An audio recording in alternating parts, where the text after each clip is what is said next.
one former U.S. ambassador is calling for Canada and the U.S. to deepen its partnership. Bruce Heyman made the pitch today in the Chicago Tribune. He's in Chicago.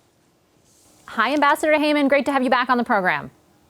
Good to be back, Vashi. You're writing about a desire to see the Canada-U.S. Partnership and relationship, I want to use a quote here, broadened, further defined, and codified through a formal treaty. Why now and why that? So there's nothing more important than the U.S.-Canada relationship when it comes to, international relations for either of our two countries. But we have a lot of forces and dark clouds at the horizon that are focused on, internally focused activities. And what I mean by that is we lived in a world of globalization, and that worked well for a long period of time, except that we found ourselves losing jobs to low-wage areas of the world. And then we found ourselves during COVID not having the critical supplies necessary to operate during a pandemic. And now, during this war in Ukraine, and with forces that are slowing down still supply chains, there's this realization that we need to focus internally. The problem is the pendulum swinging, I think, too far, too fast. And this privatization, isolation mentality is being adopted by political parties around the world, including in the US. And I would say even the winds are blowing in Canada. When those winds blow that far, that fast, I think it threatens alliances and important relationships that we have. And there's nothing more important than this one.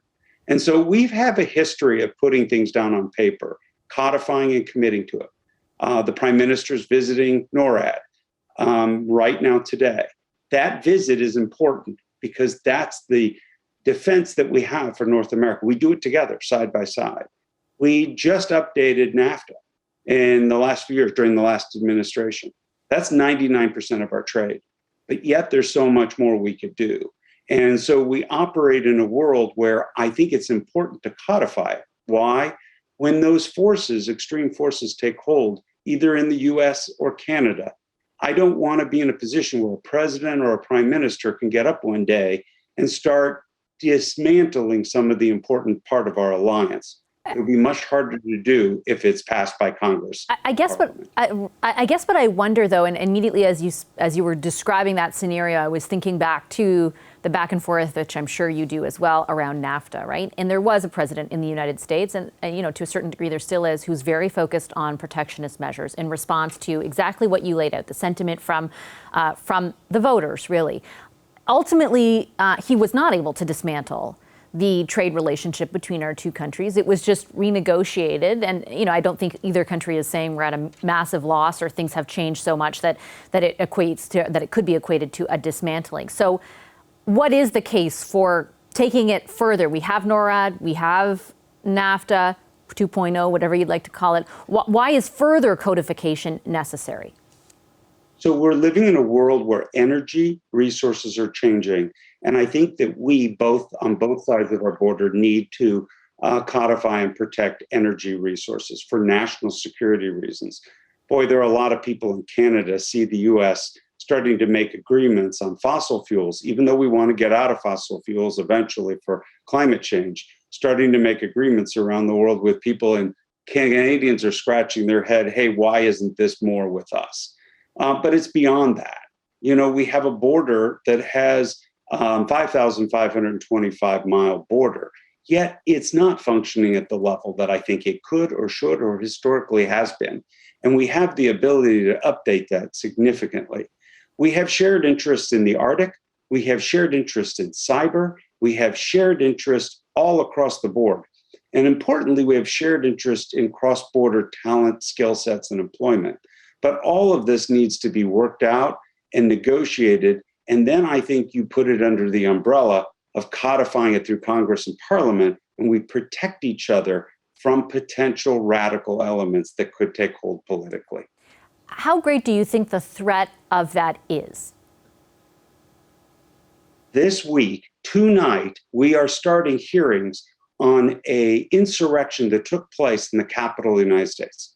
And as it's unfolding, it appears that this was much more highly constructed and coordinated by a large number of people within the one party of the United States.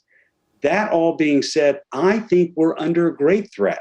And anybody who underestimates the threat that we face, and I think that what happens is that the natural instinct is, hey, you guys had that threat. Maybe we should step back, take a step back from each other. Right. And to the contrary, I think we have to step forward and lean in and protect the things that are of interest to us for national security, but also protecting the democracy and protecting North America. I have a quick question for you about January 6th and those hearings, but really quickly, I also want to just touch on the last point that you made there. What do you say to Canadians who, not to say we're immune from political instability by any stretch of the imagination over here, but we're looking towards your next election, for example, and the possibility that Donald Trump could win again, and they say, hey, maybe this isn't the time to further entrench this relationship, given that massive amount of potential instability? We're not moving. So we are going to be neighbors going forward. So what are the things that you cherish about this relationship that you would like to see protected, regardless of who's president or prime minister?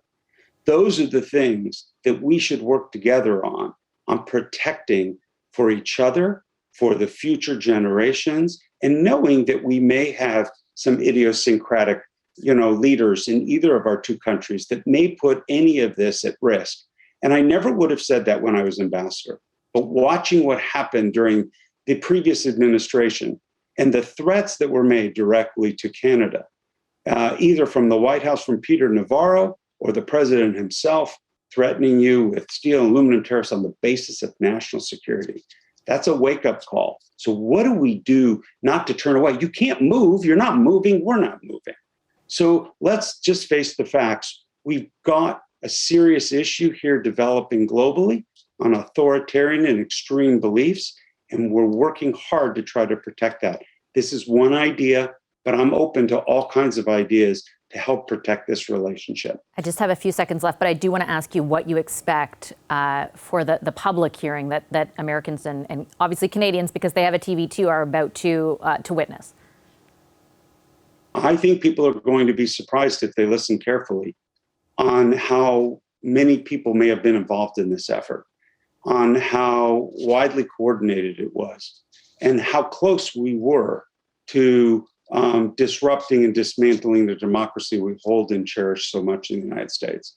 I think these hearings are going to be quite important, and they're going to be groundbreaking in many ways and disturbing to a lot of people, but all the more reason to then identify not just what do we do to elect the right leaders in our country, but what do we do to put in place to protect the things that we care about. Thank you, Ambassador. Appreciate your time as always. Pleasure. Be well. Hi, I'm Vashi Capellos, host of Power in Politics. See more of our show by subscribing to the CBC News channel or click the link for another video.